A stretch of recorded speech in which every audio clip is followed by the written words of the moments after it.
occurrences. Um, we had an unfortunate incident.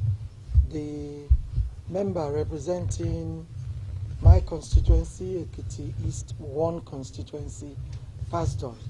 And he happened to have come from my ward, Ward 7, in Ekiti East local government.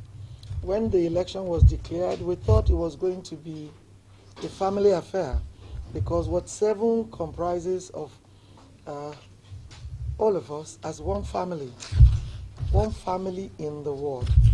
And we had agreed that both parties will be able to pick people from there so that the election will just be amongst families and friends. However, on the day of the election, the day before the election, the candidate of the PDP had been attacked early in the morning, and the car had been vandalized and shot at. All, in fact, when I got there in the morning, I couldn't believe that could happen in my local government. Yes, we do have altercation during elections, but we never took it to such heights. And when we woke up in the morning, I decided I'll go late to my unit because it's one of the most populous units. And again, I thought it was just an easy election. There was no need for any early arrival to forestall any trouble.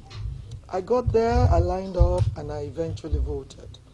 After voting, I just stepped aside to see if I could at least chat with people and observe what was happening.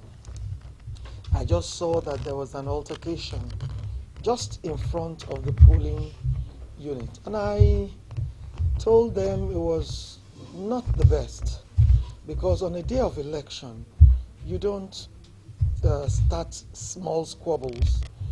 And it is because some people, in their wisdom, had brought some sachets of gin to come and give others on the queue there.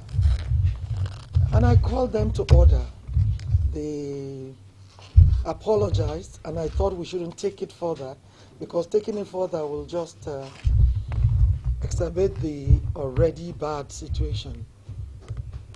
And as that passed, I found out that somebody had engaged in an altercation with another lady, and the next thing slapped her. Well, that erupted in another rumpus. While that was being settled, in came the leaders who were going from one unit to the other. And they didn't see me at first, but when they eventually came back and saw me, they exchanged pleasantries with me. And I told them that it was not good enough for too many people to be moving around on a day of election. And they understood and moved on. 2 minutes later, a bus that had parked ahead, I noticed the bus, and there came one young man. He came and stood in front of me with a gun. And he said, in our native dialect, "Yeye, you are the only one we respect. We will drop people here." I didn't know what drop meant until much later. "We'll drop people here." And I saw him with a gun. Somebody was screaming behind me, "That's a Beretta." I didn't know. So I asked him, I said, "I hope you're okay, because I don't know what you're talking about." I said, "Leave this place. Your people are busy. Why are there so many here?" And I said, "These are people who want to vote." He said, "Yeah, what are they doing here?" And I didn't know who he was. And so we were going back and forth. Then he just stretched his hand to the back, and out came boys. One of them was not dressed up to the torso. He had only a trouser on. And he came with a pump action. And the other young man just was spraying bullets just in order to pick the ballot box. I stood there while he picked the ballot box. And before we knew it, one of the people on the queue had dropped. There was a lady with them, and the lady was saying, "I drop one time back bar." You know, it was like a movie. Before we knew it, one person was on the floor. As I was trying to go and get an ambulance for that, the lady I had chided earlier came out and said, "Mommy, mommy, mommy." The bullet hit the police woman that was manning the box at the back of the neck. I ran to her and she just came up with blood. So I said, "Put her on the floor. Let me go and get the ambulance." She eventually died 2 days ago. As I was going, I just heard someone chanting, "Allahu Akbar, Allahu Akbar." I looked back.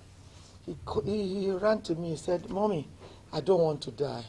I am the youth copper at the polling unit." The bullets had hit him in the ear and on the chest. So I quickly asked them to take him in my bus straight to the hospital. By the time I came back with the ambulance, another person was dead on the floor. And we decided to take all of them to the hospital to see how we can take them, because we don't have comprehensive health center. We have just primary health centers. By the time I would go and arrange and go to the police to ensure that things were done, I came back and found 2 people were in one hospital with bullet wounds. They said they were behind me. Bullet wounds on their cheeks, 2 of them. The APC agent had bullets, 2 of them, removed from his skull. We had a woman who had his own embedded in the bomb. An elderly woman had her hand pierced here with the bullet. By the time we were done, we had to take some to Ido, to intensive care. The youth copper, as I speak, is still at Ido because he was operated upon 3 days ago. And the bullets were removed. We're praying he survives and he can recuperate. At the end of it all, 3 people were dead and about 10 others had been injured. Just because somebody wanted to remove the ballot box for a 5-ward election. Just 5 wards. And we had said whoever won did not matter to us because already there were 25 votes with the APC. There was no reason for the violence at all.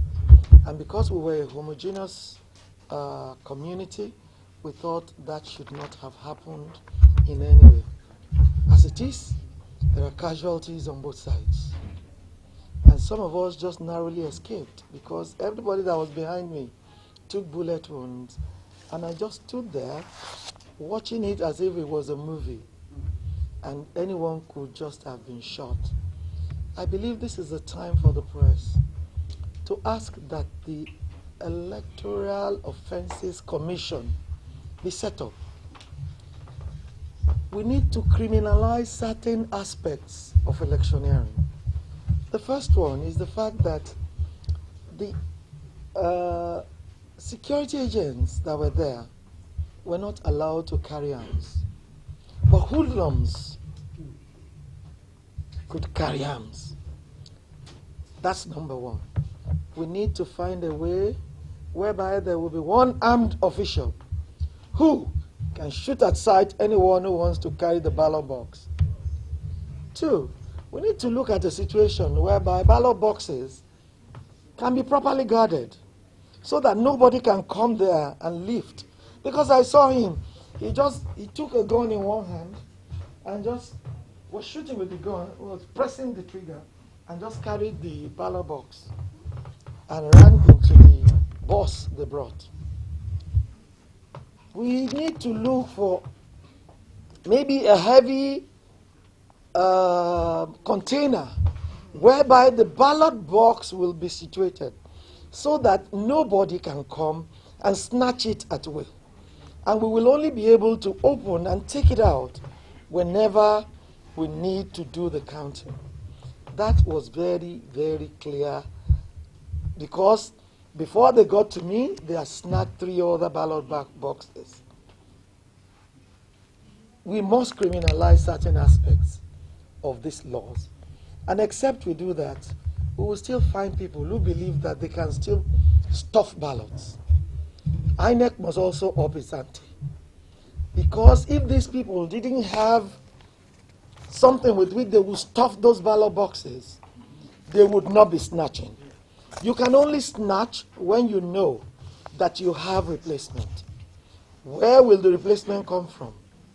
We need to also know. What is most important is that we must unravel the people who did this. If we do not, 2022 is our next election, and it's likely to be worse than what we have just seen. The governor was very, very effective in all of this, because as it happened, I couldn't get to speak with him. I called people who could get him. He took my call, and he assured me that before those people left my community, they will be arrested. And in fact, they were arrested before they left the community. 3 of them were arrested, and they have been arraigned. He told me they will be arraigned for murder. They were yesterday, and they have been incarcerated at the prisons, the correctional center at Ado-Ekiti. However, that is not enough. What is important is unraveling this. Nobody has spoken to us about the guns with which they committed the act. Everybody is silent about that. And the press needs to help us ask, what happened to those guns? They couldn't have shot people with knives. They must have shot with guns, because bullets were removed. And can I tell you that as they were shooting, some of them were picking the bullets. They just did not pick all. So, we must know the people who have done this. And it is in knowing them that they will serve as deterrent to others that want to do such. And when we know them, we must ensure that we blacklist them, or they stay permanently in prison while elections take place outside. I believe government should be up and doing, and the state government too should also institute a commission of inquiry into the circumstance, so that we can nip all these issues in the bud. I thank you very much for having me.